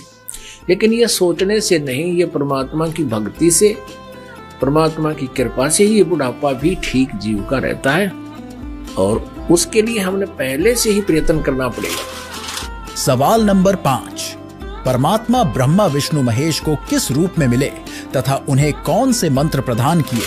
त्रिदेव ब्रह्मा विष्णु महेश को परमात्मा ने अपना अग्नि ऋषि नाम बताया और उन्हें प्रथम नाम देकर अपना शिष्य भी बनाया था। सुनिए ब्रह्मा विष्णु महेश को परमात्मा के मिलने की वास्तविक कथा। आदरणीय गरीबदास साहब जी कहते हैं कि परमेश्वर परम अक्षर ब्रह्म कबीर जी मुझे साथ लेकर जब गए तो यहाँ के उस चीफ जस्टिस के सामने, पहले तो ब्रह्मा विष्णु महेश के लोक में गए, तो जहाँ भी परमात्मा जाते थे तो सभी खड़े होकर के उनका सत्कार करते थे। हम बैरागी ब्रह्म पद सन्यासी महादेव, सो हम मंत्र दिया शिव जी को, वो करे हमारी सेव। कबीर परमात्मा कहते हैं कि विष्णु जी को हमने पहला मंत्र दिया था, उनको केवल एक मंत्र, इन 500 में से एक मंत्र दिया था, हरियम नाम दिया था, वो शिष्य बने थे। क्योंकि सभी आत्मा उस परमात्मा की है। सबसे पहले कबीर परमात्मा ब्रह्मा जी को मिले थे। अग्नि ऋषि नाम अपना रखा था, दाता ने बताया था कि मैं अग्नि ऋषि हूँ। ब्रह्मा जी को सारा ज्ञान समझाया, सृष्टि रचना सुनाई, प्रभावित हुआ। क्योंकि ये भी आत्मा भगवान के लिए तड़प रही हैं। 1000 वर्षों तक तप करते रहे, डरे डुबा दिए, काल ने उल्टी साधना करवा के इनको एटम बम बना लिया, सिद्धियां युक्त कर दिया। ये हठ योग करने से कोई लाभ नहीं होता। काल की प्रेरणा, काल का ही मटेरियल इसके अंदर संग्रह होता है, वो नहीं करना हमने। तो ब्रह्मा जी को परमात्मा मिले, सारी कथा सुनाई, बड़ा प्रभावित हुआ और बताया कि बच्चा, गुरु के बिना मोक्ष नहीं होगा। ब्रह्मा जी ने उपदेश लिया, परमात्मा ने उनको ओम मंत्र दिया, क्योंकि वो वेद पढ़ा करता, ओम से प्रभावित था। तो परमात्मा चाहते थे एक बार स्टार्ट हो जाए किसी तरह, फिर मैं इसको सही मंत्र दे दूंगा, इसका पीछा छूट जाएगा और ब्रह्मा फिर सबको बता देगा, क्योंकि ज्ञान प्रचार यही कर रहा है, मेरा काम हल्का हो जाएगा। उसके बाद विष्णु जी के पास गए। विष्णु जी ने खूब ध्यान से सुना और उन्होंने परमात्मा से दीक्षा ली, उनको हरियम नाम दे दिया। सिर्फ ये देखना चाहते कि एक बार ये मेरी बात को स्वीकार करे किसी तरह। फिर शिव जी के पास गए, बड़ा सत्कार किया भगवान शिव ने ऋषि जी का, ऋषि रूप में परमात्मा का, और खूब ज्ञान सुना, सारी बात स्वीकार की और उनको ये सोहम मंत्र दिया। कबीर साहब कहते हैं, सोहम मंत्र हम जग में लाए और सार शब्द हमने गुप्त छिपाए। ये सोहम मंत्र किसी भी ग्रंथ में नहीं मिलेगा, वेद गीता और पुराणों में। परमात्मा कहते हैं सोहम शब्द हम जग में लाए और सार शब्द वो तो अभी किसी को बताऊंगा नहीं, अब समय आया था वो बताने का। अब दास ने सबको देने लगे, जो अधिकारी होते जाएंगे उनको सार शब्द देते जाएंगे। फिर क्या किया, इस काल ने देखा कि ब्रह्मा विष्णु महेश ये तीनों के में उठपटांग सी बात कर रहे हैं, इनके हृदय में कुछ और ही सोच होगी है। अंदर से ऐसी भावना भर दी और आकाशवाणी कर दी कि ये झूठ बोलता है, क्या वेदों में लिखा है ऐसा जो ये बताता है? तो ब्रह्मा सचेत हुआ, कहा सचमुच वेदों में भगवान, उसने भगवान की आकाशवाणी मान ली, काल की, काल के द्वारा दिए गया ऊपर से आकाशवाणी, और भगवान आए थे वह फेल कर दी। कहा जी सचमुच वेदों में ऐसा कुछ है नहीं। तो दोबारा जो परमात्मा गए उसी ऋषि रूप, तो ब्रह्मा जी ने कहा कि नहीं ऋषि जी, आपकी बातें अप्रमाणित हैं, वेदों में ये ज्ञान नहीं लिखा है, ऐसा नहीं वैसा नहीं। तो परमात्मा बोले इसे इतने वेद पढ़े जब तुमने का ये नहीं लिखा।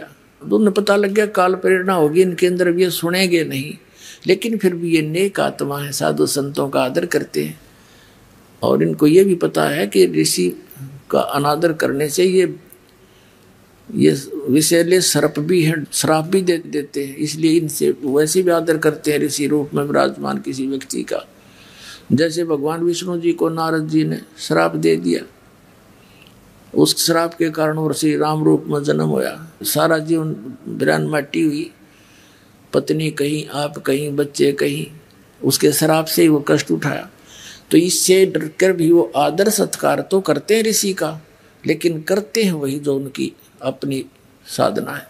तो परमात्मा दोबारा गरीबदास जी को लेकर जब गए इन ब्रह्मा विष्णु महेश के लोक में, गरीबदास जी के सामने तो वो महात्मा रूप में थे ही, जब वहां पहुंचे तो उनको उसी रूप में दर्शन दिए जिस रूप में वो प्रथम बार मिले थे। तो जिसके भी पास गए वो खड़े होकर के सत्कार किया, आओ महाराज जी।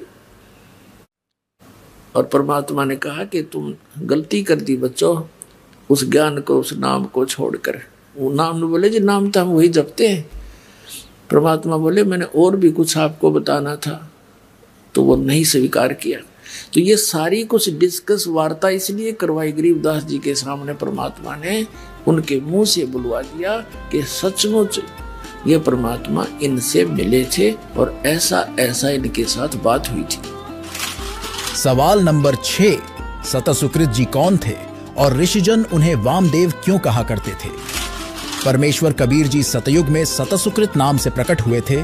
उस समय ब्रह्मा विष्णु शिव को मिलने के बाद परमेश्वर पृथ्वी पर घूम घूम कर बहुत से ऋषियों से ज्ञान चर्चा की, परंतु शास्त्र विरुद्ध ज्ञान पर आधारित होने के कारण किसी भी ऋषि महर्षि ने ज्ञान सुनने की चेष्टा ही नहीं की। महर्षि मनु से भी परमात्मा ने वेद ज्ञान पर भी चर्चा की, लेकिन महर्षि मनु ने ब्रह्मा जी से ही ज्ञान ग्रहण किया था, जिसके कारण महर्षि मनु जी ने परमात्मा को उल्टा ज्ञान देने वाला बताया तथा परमेश्वर का उपनाम वामदेव रख दिया।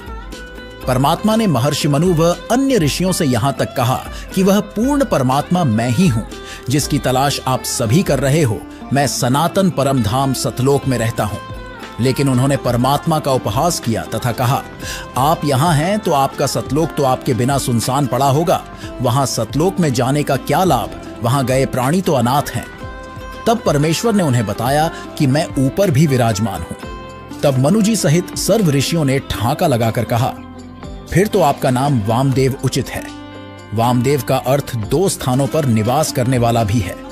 इस प्रकार उन ज्ञानहीन ऋषियों ने परमेश्वर के तत्व ज्ञान को ग्रहण नहीं किया। अब प्रसंग चल रहा है कि परमेश्वर कबीर जी चारों युगों में आते हैं और वे स्वयं ही आकर के सत्य मार्ग को प्रचार करते हैं, पर सत्य मार्ग का तत्व ज्ञान का प्रचार करते हैं। जब परमेश्वर सतयुग में आते हैं, उनका नाम सत्य सुकृत होता है और वो छोटी ही आयु में, बिल्कुल छोटी सी आयु में 2-3 वर्ष के ही वो सह शरीर आते हैं, कमल के फूल पर शिशु रूप धारण करते हैं। तो वो लीला में शरीर में जब छोटी आयु दिखा रहे होते हैं 2-3 वर्ष के ही, उसी समय से उस विद्वान, वेदों के जो प्राकांड विद्वान माने जाते हैं, उन ऋषियों महर्षियों के छक्के छुड़ा देते हैं और वो दांतों तले उंगली दबाते हैं, उनकी विशेष चर्चा का विषय बन जाते हैं। लेकिन उस बालक को, उस परमेश्वर के ज्ञान को वो ऋषिजन स्वीकार नहीं करते। परमात्मा कबीर जी जब युवा होते हैं शरीर के जो लीला में शरीर में, तो उनका बहुत ऋषियों के साथ, जैसे ये मनु जैसे महापुरुष, उनके साथ बातचीत होती है, उनके साथ चर्चा होती है। तो चर्चा में परमेश्वर उनको पराजित कर देता है। अब मनु जी से परमात्मा ने प्रश्न किया कि आप प्रभु को किस रूप में, किस फॉर्म में मानते हो। मनु जी ने कहा कि मैं परमात्मा को निराकार और साकार दोनों रूपों में मानता हूं। निराकार तो वो परमात्मा, उसकी शक्ति है, वो दिखाई नहीं देता। साकार ये जगत उसी का रूप है, ये पृथ्वी, आकाश, चंद्रमा, सितारे, ये सब उसी का साकार रूप है। That's all. और वेदों में कहीं पर भी परमात्मा साकार नहीं लिखा है। परमात्मा वास्तव में निराकार ही है। समाधि दशा में उसका केवल प्रकाश देखा जा सकता है। परमात्मा कहते थे, एक ज्ञान नेत्रहीनो।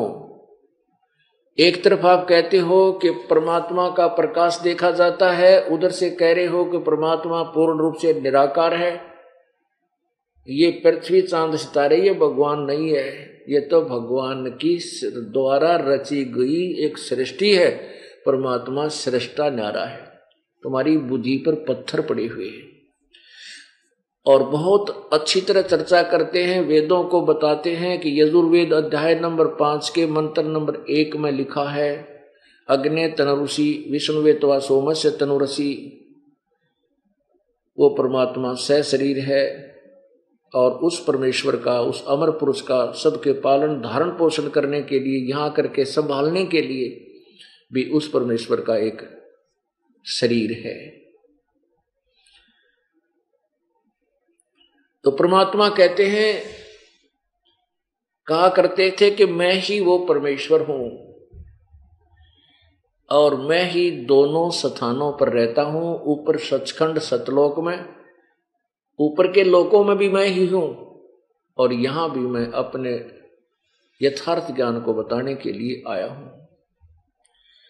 अब परमात्मा यथार्थ ज्ञान कहते हैं, परमात्मा के परमेश्वर साकार है, और ऋषि जी कहते थे, ऋषियों ने सब आपस में जो अज्ञान फैला रखा था वो जैसे अभी तक है कि वो निराकार है। तो परमात्मा साकार बताते थे कि कबीर जी जो है साकार बताते थे अपना स्वरूप, और वो निराकार मानते थे। इसलिए परमात्मा कबीर जी का ज्ञान उन ऋषि महर्षियों के कति विपरीत था। तो कबीर जी को उस सत्सुकृत रूप में प्रगट, सत्सुकृत नाम से प्रगट परमेश्वर को वामदेव कहने लगे हुए, उनका व्यंग्यात्मक नाम वामदेव रख दिया। वाम का अर्थ होता है उल्टा ज्ञान देने वाला। जैसे दायां हाथ सीधा हाथ, बायां हाथ को उल्टा हाथ भी कहते हैं, बामा हाथ। तो बामा बाने उल्टा। तो परमात्मा को वामदेव कहने लगे, सत्सुकृत नाम छोड़ दिया।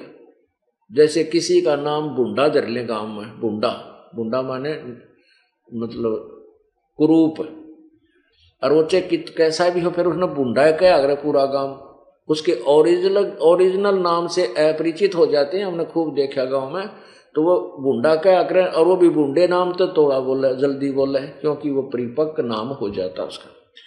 तो ऐसे ही उस परमेश्वर का नाम वामदेव रख दिया। और वाम का अर्थ है दो, यानी ऊपर भी रह नीचे भी रह, कहते यू है वो वामदेव, ऊपर भी रहता नीचे भी रहता है। यानी उस परमेश्वर के यथार्थ ज्ञान को स्वीकार किया, नहीं बकवाद करन लागे ये मनु जैसे अज्ञानी। अब पुण्यात्माओं आपको थोड़ा सा झलक दिखाते हैं शिव पुराण में और वेद यजुर्वेद में उसी परमेश्वर का वामदेव जी का वर्णन। ये देखिएगा श्री शिव पुराण,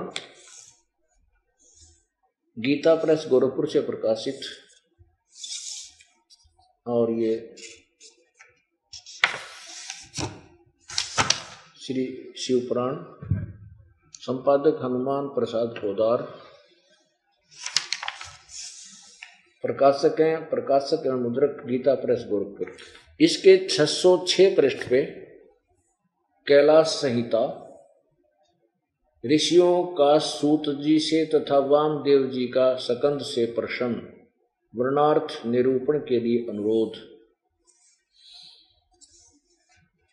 ऋषि बोले, महाभाग सूत जी, आप हमारे श्रेष्ठ गुरु हैं, अतः यदि आपका हम पर अनुग्रह है तो हम आपसे एक प्रश्न पूछते हैं। श्रद्धालु शिष्यों पर आप जैसे गुरुजन सदा स्नेह रखते हैं, इस बात को आपने इस समय हमें प्रत्यक्ष दिखा दिया है। मुने विराज होम के समय पहले आपने जो वामदेव का मत सूचित किया था, वामदेव का मत यानी वामदेव जी का के विचार, उसका पंथ, उसके द्वारा दिया गया ज्ञान, उसे हमने विस्तार पूर्वक नहीं सुना। अब हम बड़े आदर और श्रद्धा के साथ उसे सुनना चाहते हैं। कृपा सिंधु आप प्रश्न पूर्वक उसका वर्णन करें। ऋषियों की यह बात सुनकर सूत जी बोले, अब बताने लगे।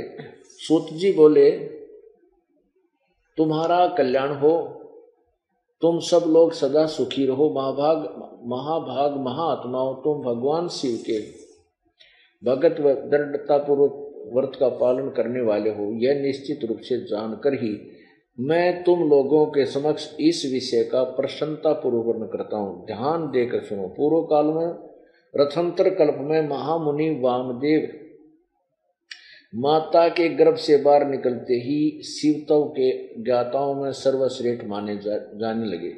वे वेदों, आगमों, पुराणों तथा अन्य सब शास्त्रों के भी तात्विक अर्थ को जानने वाले थे। अब देखो, आप कह रहे हैं कि वो वामदेव जो थे वो वेदों और सदग्रंथों के तात्विक यानी तत्वदर्शी थे। आगे देखो, देवता, असुर तथा मनुष्य आदि जीवों के जन्म कर्मों का उन्हें भली भांति ज्ञान था। उनका संपूर्ण अंग भस्म लगाने से जब उज्जवल दिखाई देता था, उनके मस्तक पर जटाओं का समूह शोभा देता था। वे किसी के आश्रित नहीं थे, उनके मन में किसी वस्तु की इच्छा नहीं थी। वे शीत उष्ण आदि द्वंद्वों से परे तथा अहंकार शून्य थे, उनमें अहंकार नहीं था। वे दिगंबर महाज्ञानी महात्मा दूसरे महेश्वर के समान जान पड़ते थे। उन्हीं के जैसे स्वभाव वाले बड़े बड़े मुनि शिष्य होकर उन्हें घेरे रहते थे। वे अपने चरणों के स्पर्श जनित पुण्य से इस पृथ्वी को पवित्र करते हुए सब और विचरते और अपने चित्त को निरंतर परमधाम स्वरूप परब्रह्म परमात्मा में लगाए रहते थे। अब कितना स्पष्ट कर दिया। अब इन ऋषियों ने को इतना ज्ञान है कि वो माँ तो पैदा हुए थे। अब जैसे कबीर परमेश्वर के विषय में अब दंत कथा के आधार पर बहुत से शास्त्रों में लिखा है, शास्त्र तो नहीं कह सकते, दंत कथाओं युक्त पुस्तकों में लिखा है कि कबीर जी का जन्म एक विधवा ब्राह्मणी से हुआ। उनका कथन है थोड़ा सा घुमा फिरा के कि एक विधवा ब्राह्मणी थी, उसमें महर्षि रामानंद जी काशी में बड़े विद्वान और सिद्धि युक्त माने जाते थे। उसने जाकर के उनके उस महात्मा जी के चरण स्पर्श किए। रामानंद जी ने आशीर्वाद दे दिया, बेटी पुत्रवती हो। ओहो, वो कहने लगे, हे महाराज मैं तो विधवा हूँ, मैं पुत्रवती कैसे हो सकती हूँ? अब मैंने जो दे दिया वो तो फलेगा ही फलेगा।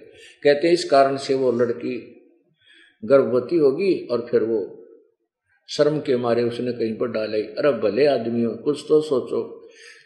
ब्राह्मण कुल में लड़कियों का पुनर्विवाह नहीं होता था उसमें, लेकिन उनकी ड्रेस अलग बना दी जाती थी। वो सफेद साड़ी बांधते थे, सफेद उनका वाणा होता था, वेशभूषा होती थी। वो दूर से पता लग जाता था कि ये लड़की विधवा है। और वो महर्षि और रामानंद जी अंधा था कि जिसने उन्हें कह दिया पुत्रवती हो। और पुण्यात्माओं, फिर उस लड़की के और भी तो थोड़ा बहुत बताना चाहिए। थोड़ा किसकी पत्नी थी, उसके मृत पति का के नाम था, और वह कौन से मोहल्ले में रहा करती। एक बकवाद कर देते कि वह शर्म के मारे गिर आई और फिर वह नीरू नीमा ठा लेगी। तो इनकी बुद्धि यही टेकी हुई है कि कोई भी माँ के बिना उत्पन्न नहीं हो सकता। जैसे यहाँ के भगवान श्री कृष्ण जी, रामचंद्र जी सभी माँ से ही जन्म लेकर के यहाँ भगवान कब आए। तो ये सभी इसी प्रकार यहाँ क्या कह रहे हैं कि माँ के गर्भ से निकलते ही और वो बाहर आते ही वह यानी अपना तत्व ज्ञान प्रचार करने लगे। तेरा भला हो, तब उठा के दिखाओ न माँ के गर्भ, तो कोई भी तो दिखा दो, पैदा होते चल जाओ पैर। ये तो परमात्मा चले चलाए थे और माँ से पैदा नहीं हुए थे, छोटी ही आयु में 2-3 वर्ष के ही, क्योंकि लीला में शरीर को मालिक अपना दिखाते हुए आगे चलते, नहीं तो कोई ना माने नहीं, सोचो जादूगर है, कोई उसमें सेवड़ा कहने लग जाए और कोई उसको जो है ना भूत प्रेत मान कर उसके निकट भी ना जाते। भगवान कहते वो 1-2 चमत्कार तुरंत कर दें। तो इस प्रकार परमात्मा ने भोली आत्माओं को विधिवत ही समझाना उचित समझा। अब क्या लिखा है,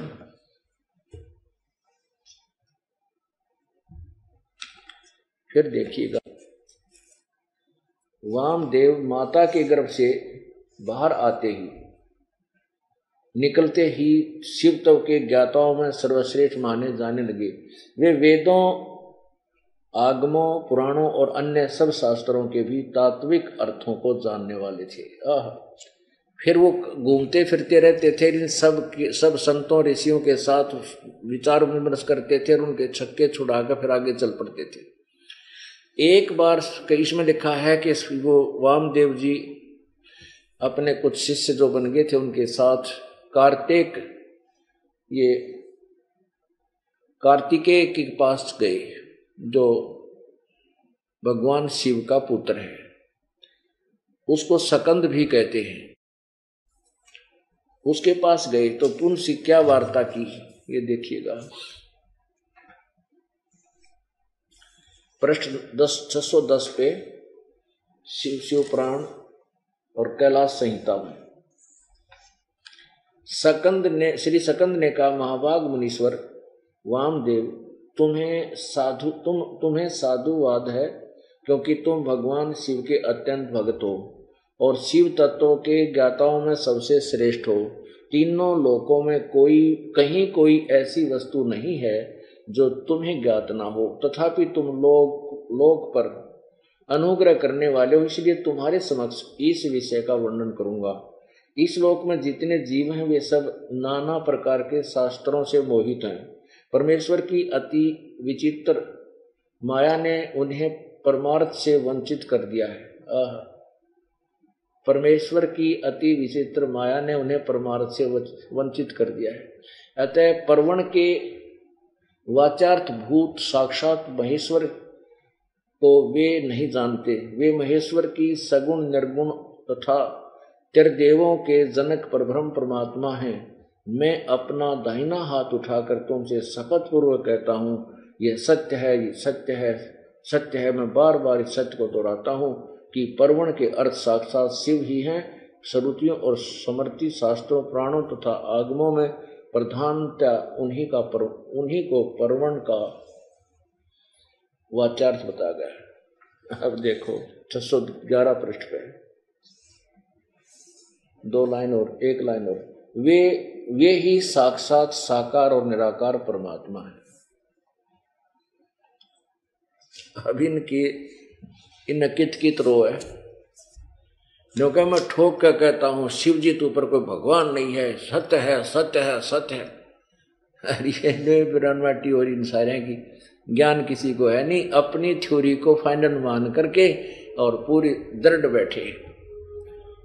अब इससे क्या सिद्ध करना चाहता है ये दास के परमेश्वर चारों युगों में आते हैं और प्रत्येक युग में अपने तत्व ज्ञान का प्रचार करते हैं और सबके छक्के छुड़ा देते हैं, परंतु वो अभिमानी और अज्ञानी परमात्मा के उस यथार्थ ज्ञान को स्वीकार नहीं करते। लेकिन अब सब करेंगे। सवाल नंबर 7, काकभुशुंडी को परमात्मा कब और किस रूप में मिले? काकभुशुंडी नाम के एक देव हैं जिनका मुख तो कौए जैसा, लेकिन उनका पूरा शरीर देवताओं के तुल्य है। उन्हें भी परमेश्वर मिले और ज्ञान समझाया, उनके भक्ति के यथार्थ मंत्र प्रदान किए, जिससे उनकी बहुत लंबी आयु हो चुकी है। सुनिए अब काकभुशुंडी की वास्तविक कथा। जो प्रसंग चल रहा था कि 64 लाख तो वो आएंगे, उन 64 लाख के घर वो भक्त आएंगे जो परमात्मा के रिजर्व बैंक में रखे हैं आत्माएं, और उसके बाद जो अन्य भी जन्म ले रहे हैं, अरबों प्राणी है मनुष्य जीवन में, तो उनके लिए कैसा होगा कि जैसे एक बार आपको कथा सुना रखी है कई बार दास ने, ये काकभूषण जी एक बहुत बड़े महापुरुष माने जाते हैं, अपने पुराणों में कथा आती है। तो उसने गरुड़ जी ने उनसे पूछा कि हे काकभूषण, आपको ये भक्ति कैसे प्राप्त हुई? आपकी कितनी आत्मा शांत है? आपकी कितनी दीर्घायु है? आपको ये उपलब्धि कैसे प्राप्त हुई? तो काकभूषण ने बताई अपनी, यहां संक्षिप्त में बताऊंगा। काकभूषण जी ने गरुड़ जी से कहा कि गरुड़ जी, एक बार मुझे मानुष जीवन प्राप्त था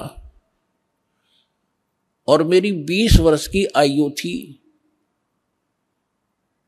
उस समय एक भयंकर अकाल गिर गया, दुर्भिक्ष, जिसमें मेरा पूरा परिवार, माता पिता, 2 भाई बहन और थे, वो सभी मृत्यु को प्राप्त हो गए। मैं 20 वर्ष की आयु था, माता पिता वृद्ध थे, भाई बहन छोटी आयु के थे। वो उस भूख को सहन नहीं कर सके।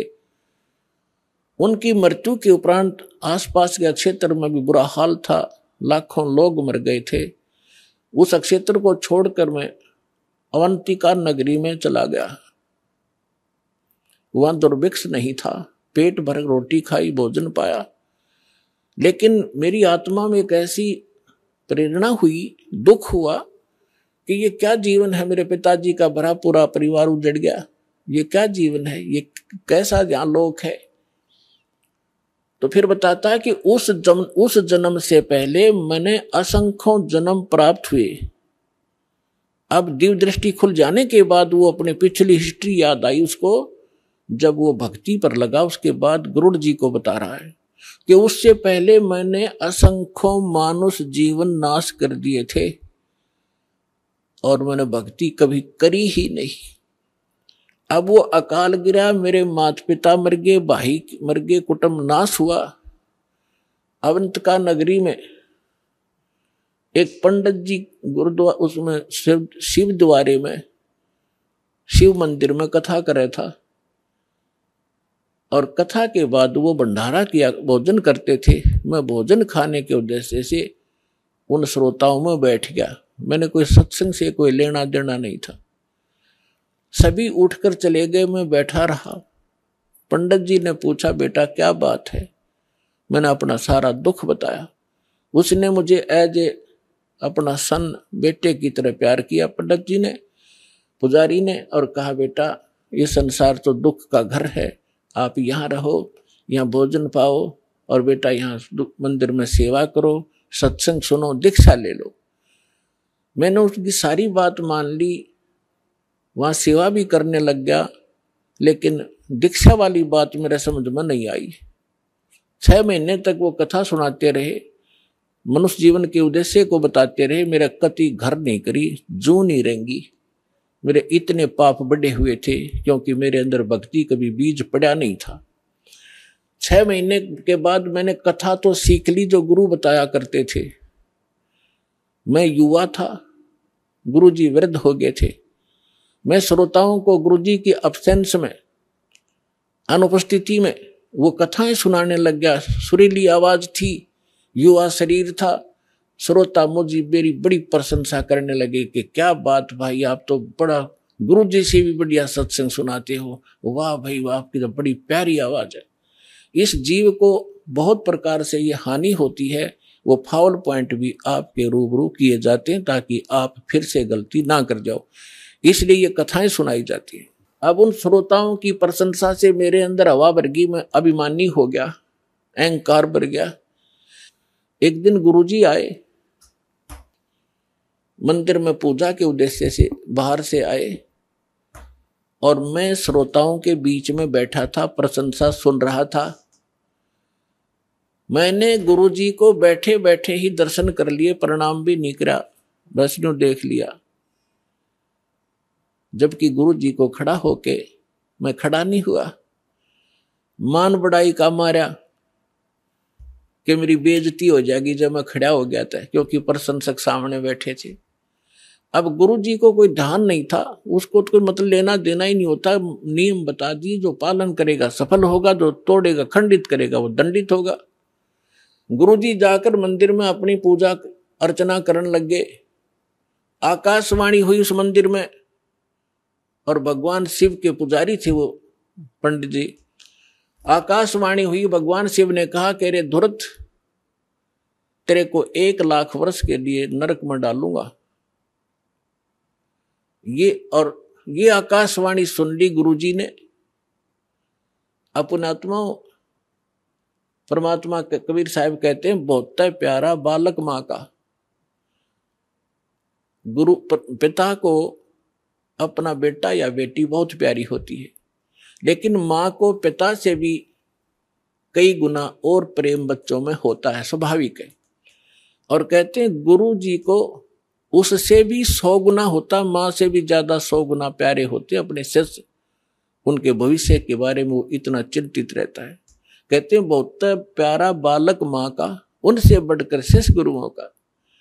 तो यहाँ गुरुजी ने जब सुना कि कागभूषण को, उसका नाम कुछ अन्य था, कि भगवान शिव कैसे नाराज हो गए इस बालक पर, क्या गलती की। वो एकदम छोड़कर पूजा को आया कि बेटा क्या गलती की तूने, अक्षमा याचना कर। रे बालक दर शिव का ध्याना, ताते बख्शे तेरे प्राणा। तो उसने पूछा, तो गुरुजी ने प्रार्थना की, हे भगवान शंकर, हे महाराज, क्या गलती होगी आपके बच्चे से, माफ करो बालक है, माफ करो बालक है। तब आकाशवाणी हुई कि इस धूर्त ने मेरे भक्त की इंसल्ट की है। जब ये गुरु के साथ ऐसा व्यवहार कर सकता है तो मेरे साथ कैसा करेगा। पुण्यात्मा, परमेश्वर कबीर जी भी कहते हैं कि गुरु गोविंद कर जानियो, रहियो शब्द समाए, मिले जब दंडवत बंदगी, नहीं तो पल पल ध्यान लगावे। गुरु मानुष कर जानते ते नर कहिए अंध, हुआ दुखी संसार में फिर आ गए यम के फंद। तो शंकर भगवान ने कहा कि इस धूर्त ने जब ये गुरु की बेइज्जती कर सकता है तो मेरे लोक में आकर ना जाने क्यों धुमसता रहेगा। ऐसे धूर्त की मुझे आवश्यकता नहीं है, इसको नरक में ठोकूंगा 1 लाख वर्ष के लिए। अब गुरु जी ने फिर कई घंटों तक प्रार्थना की, आपका बालक है, बच्चा है, क्षमा करो दाता, कुछ हल्की सजा करो इसकी।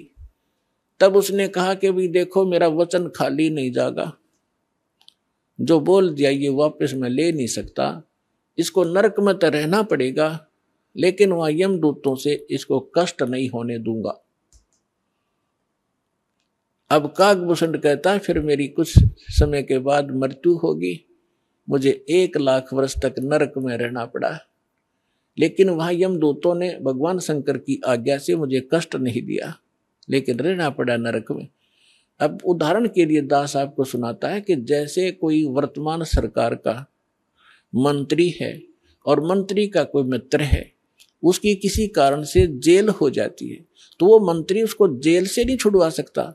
वहां के कर्मचारी अधिकारियों को, जेल सुप्रिटेंडेंट को कह देगा कि इसको कुछ नहीं कहना है, तो रहेगा जेल में, लेकिन वहां वो उसको सजा कुछ नहीं, उसको दिक्कत कुछ नहीं करेंगे। तो वह सजा तो होएगी, वह दिक्कत हो या ना हो, कहने का भाव ये। तो फिर यो काकभूषण क्या बताता है कि उसके बाद मैं 1 लाख वर्ष यम उस नरक न भोग के फिर मेरा जन्म हुआ। तो एक लोम, उस समय मेरा भक्ति बीज गिर गया वो उस जन्म में, उससे पहले मेरा भक्ति बीज पड़ा नहीं था। उसके बाद फिर देखो, कहते मेरा जन्म हुआ, भक्ति की प्रेरणा बनी रही, इधर उधर भटकता रहा, संतों के पास गया, और जैसे कुछ संतों से ऐसा वैसा ज्ञान सुना कि भगवान तो निराकार है, निर्गुण है, उसी की भक्ति करनी चाहिए, सरगुण की भक्ति से कोई लाभ नहीं है। ये मेरे आत्मा में अन्य संतों से ज्ञान ग्रहण करके घर कर गई थी। अब बात एक दिन लोमस ऋषि कथा कर रहे थे, वहां जाकर मैं कथा सुनूं था, और लोमस ऋषि जी सरगुण के ऊपर कथा कर रहे थे, सरगुण भगवान के ऊपर। तो मैंने कहा कि ऋषि जी, सरगुण तो सब नाश हो जाई, मैं तो हूं निर्गुण का अधिकारी, मुझे तो निर्गुण कथा सुनाओ भगवान की। लोमस ऋषि ने बहुत से प्रमाण दिए कि बेटा, सरगुण बिना निर्गुण क्या गावे। अगर भगवान को आपने सरगुण में नहीं देखा तो निर्गुण का क्या लाभ उसका। जैसे वृक्ष बीज के माही है, जैसे वृक्ष बीज के अंदर वृक्ष होता है, जैसे वृक्ष बीज सब ठोरा, जब उग गए तब दिखे मोरा। एक आम का गुठली है, और वह गुठली के अंदर वो आम निर्गुण रूप में है, निराकार समझो, जैसे तुम निराकार कहते हो। तो उस निराकार का क्या करेगा, आम का तो ये बता देंगे, इस गुठली में आम है, पेड़ है, पूरा वृक्ष है इसके अंदर। तो इसके बताने से तुझे क्या लाभ हुआ। अब उस बीज को बीजा जावे गुठली को, फिर वो पौधा बने, फिर वो पेड़ बने, और फिर वो आम लगे।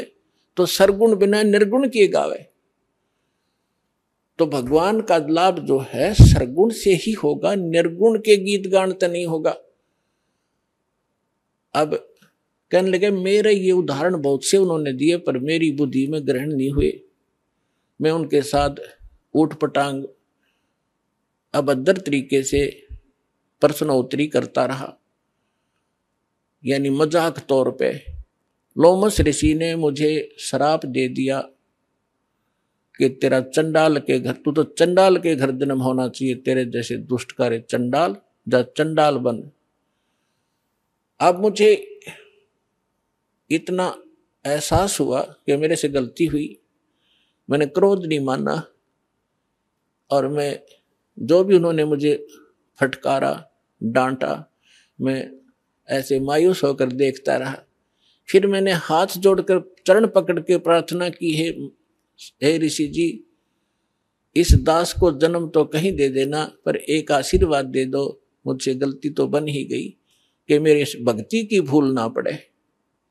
तब उस ऋषि ने वो आशीर्वाद दे दिया, ठीक है बेटा, जन्म तो तेरा चंडाल काग के घर होगा, लेकिन भक्ति बनी, याद बनी रहेगी भगवान की।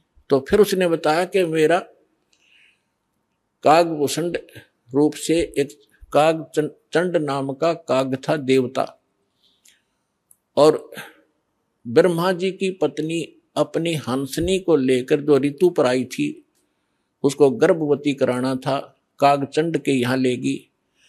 उनके संयोग से फिर मेरा जन्म हुआ। ऊपर से मुंह तो मेरा काग का है और नीचे का सारा शरीर देवताओं जैसा मनुष्य का है उसका।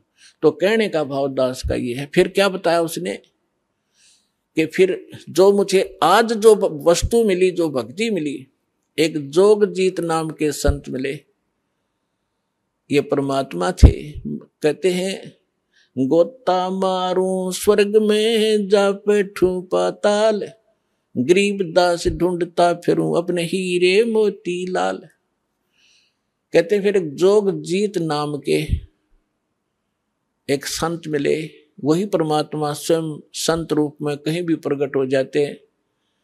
तो उन्होंने मुझे वो ज्ञान सुनाया, गुरु जी मैंने कभी सुना नहीं था, लेकिन प्रारंभ में जब मैंने ज्ञान सुना, मेरे मन में बड़ा जो है दुख हो रहा था कि ये विष्णु जी और ब्रह्मा जी और शिव जी से ऊपर कोई शक्ति बता रहा है। लेकिन मुझे वो डर था कि संत के साथ बेअदबी नहीं करनी चाहिए, क्योंकि मैं पहले भुगत भोगी था।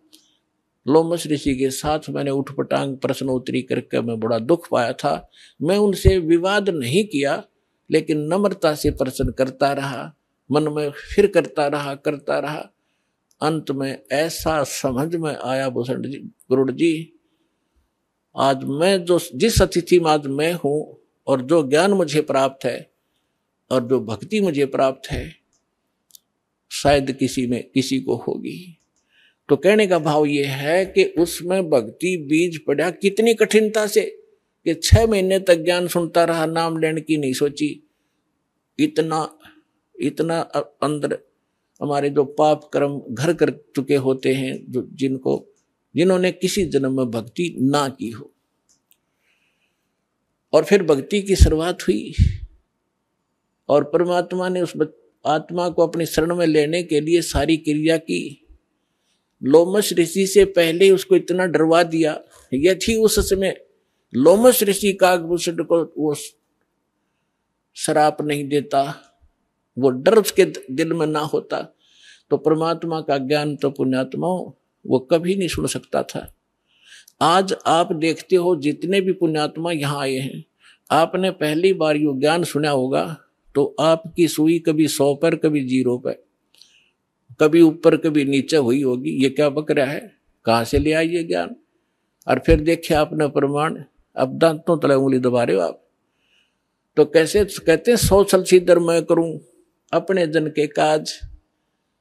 तो आपके ऊपर जो रहम परमात्मा का है, ये विशेष है। जो दास कहना चाह रहा था, आपको ये यथार्थ ज्ञान समझाने के लिए ये प्रमाण उदाहरण दिया है।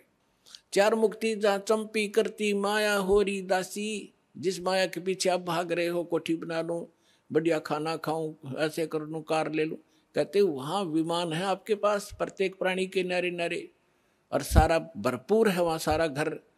तो कहते 4 मुक्ति जा चंपी करती माया होरी दासी, दास गरीब अबे पद पर सेवा मिले राम अविनाशी। वो भगवान मिलेगा अविनाशी भगवान, और सारे सुख आपको बने रहेंगे। वो स्थान है सतलोक, जहां आपको इस मंत्र और साधना से पहुंचाया जाएगा। आपके बहुत ही सौभाग्य है पुण्यात्माओं, आपको ये स्थान मिला, यो भगवान मिला और सच्चा यो सतनाम मिला। इसको बना के रखना और सिर धड़की बाजी लगा दो कहते समझा है तो सर दर पाओ बहुर निकले ऐसा दाव।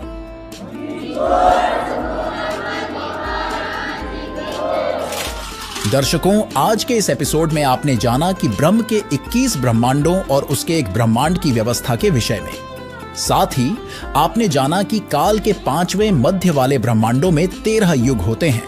उन युगों में परमेश्वर प्रकट होकर अनेकों जीवों का उद्धार किया तथा जिस ब्रह्मांड में हम रहते हैं उसके चारों युगों के विषय में भी जाना कि किस युग की कितनी अवधि होती है, उन युगों में मनुष्य की क्या आयु होती है और परमात्मा इन युगों में किन रूपों में आते हैं। इसके अलावा आपको यह भी मालूम हुआ कि परमात्मा ब्रह्मा, विष्णु व शिव तथा मनु जैसे ऋषियों, काकभुशुंडी आदि को भी मिले।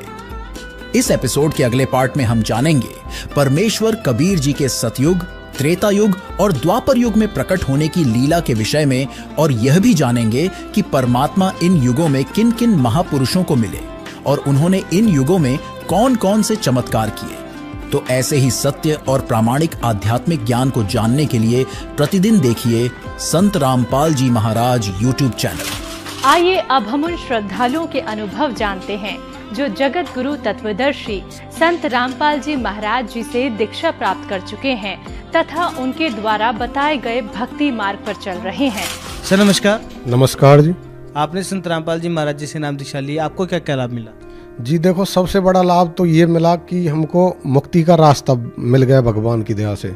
और सांसारिक सुख की बात करें तो जिस दिन मैंने संत रामपाल जी महाराज जी की पुस्तक मिली थी उसी दिन से मेरे विचार बदल गए, बुराइयां छूट गईं और जो घर में कलह था वो खत्म हो गया। जो इंसान 1 महीने में 1500 का कोर्स खा रहा था, वो इंसान अब एक भी गोली नहीं खा रहा। तो ये हमें बहुत ज़्यादा इसमें इफेक्ट किया इस चीज़ ने कि ऐसा कैसे हो सकता है। संत रामपाल जी महाराज जी ने हमको इतने लाभ दिए कि हम बता भी नहीं सकते हैं। संत रामपाल जी महाराज जी की दया से वो बिल्कुल ठीक हो गए, वरना डॉक्टरों ने तो मना कर दिया था कि जयपुर वालों ने कि ये नहीं बचने वाली है, रास्ते में खत्म हो जाएंगे, आप इनका इलाज करवाओ या ना करवाओ, कोई फायदा नहीं है उसका। लेकिन गुरु जी का नामदान लेने के बाद मैंने आज तक हाथ में भी नहीं लिया और मुझे इससे राहत मिल गई। अपने आप ही वो नशा, किसी भी प्रकार का नशा मेरे से याद ही नहीं आता। गली मोहल्ले में गाली गलौज करना, मारना पीटना, हम उनके डर की वजह से बेड के नीचे तक छुप जाते थे, उनसे कभी सही से बात नहीं करते थे। फिर उसके बाद संत रामपाल जी महाराज जी की शरण में जाने के बाद मेरे पापा ने ड्रिंक छोड़ दी और गुरु जी की कृपा से आज हमें सब सुख है। जब मेरे जेब नोटों से भरे रहते थे उस समय में दुखी था, चला नहीं जाता था, रोग के परेशान, दुख से परेशान, आज हालत खराब थी। आज मैं इतना सुखी हूँ कि मुझे ये चिंता नहीं है क्या चाहिए और क्या नहीं चाहिए, सब मालिक पूर्ति कर रहे हैं सब तरह से। और आज संत रामपाल जी महाराज की दया से मेरा जो कैंसर है वो बिल्कुल ठीक हो गया है और मुझे किसी भी दवा की ज़रूरत नहीं पड़ी, ना ही किसी ऑपरेशन की ज़रूरत पड़ी और आज मैं बिल्कुल स्वस्थ हूँ। मैंने 5-6 दिन संत रामपाल जी महाराज के सत्संग सुने। उन सत्संगों को सुनने से मेरे अंदर इतना परिवर्तन हुआ कि मैं तंबाकू खाता था जिससे मैं बहुत दुखी था, पूरे कलेजे में जलन मची रहती थी और मैं सिगरेट पीता था, पूरा चेन स्मोकर था। तो वो सत्संग सुनने, मात्र 6 दिन सत्संग सुनने से मेरी वो सारी बुराइयां छूट गई।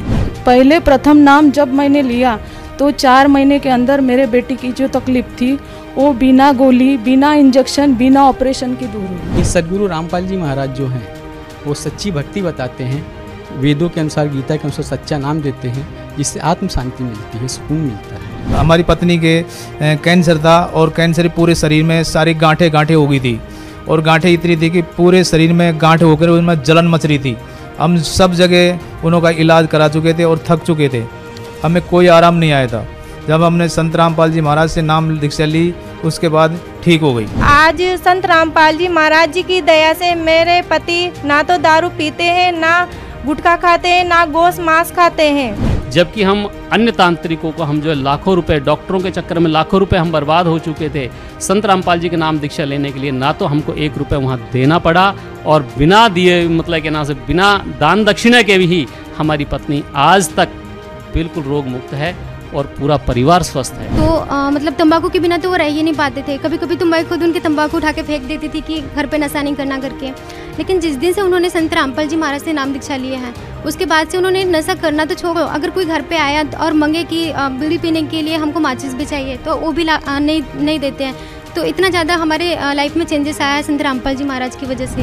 जब मैंने नाम दीक्षा ली तो मेरे पास में बस एक ही जगह मेरा बिजनेस था, लेकिन जब मैं संत रामपाल जी महाराज से नाम दीक्षा ली तो मेरा एक की जगह दो की जगह 3 जगह इतना सारा मेरे को फ़ायदा हो गया है कि मैं सोच भी नहीं सकता था। संत रामपाल जी महाराज जी से प्रार्थना लगाई और उस दिन के बाद आज का दिन है, आज 4 साल हो गए। मैंने ना तो कोई सोनोग्राफी करवाई है अपनी, ना ही किसी डॉक्टर के पास गई हूँ और मैं आज बिल्कुल स्वस्थ हूँ। संत रामपाल जी महाराज जी के दया से मैं बिल्कुल आज ठीक हूँ। जैसे मैंने नाम उपदेश लिया और मेरे मतलब एकदम शरीर से मतलब स्वस्थ हो गया मैं। उसके बाद मैं गुटखा छोड़ दिया, बीड़ी सिगरेट छोड़ दिया, तम्बाकू छोड़ दिया। उसके बाद में गुटखा तो जो सुपारी रहता, सुपारी निकाल कर मैं फेंक देता था, उसका गर्दा खाता था, इतना अमली था। तो मैं तो ये कहता हूँ सर कि साइंस कुछ है ही नहीं, ये मैंने प्रैक्टिकल किया है। जब साइंस फेल हो जाती है वहाँ परमेश्वर संत रामपाल जी महाराज काम आता है, ये मैं गारंटी से कह सकता हूँ। जो इस भक्ति में आएंगे और भक्ति करेंगे तो वो खुद जान लेंगे संत रामपाल जी संत नहीं, ये स्वयं परमात्मा। अब समय मत दौड़ाओ, ये क्या दिख रहा है देश में, ये कितने लोग जा रहे हैं कोरोना से, उनके पास जाइए, उनका ज्ञान समझिए और अगर उन्होंने जो नियम बताया उस नियम के अनुसार आप भक्ति करोगे तो पार हो जाओगे।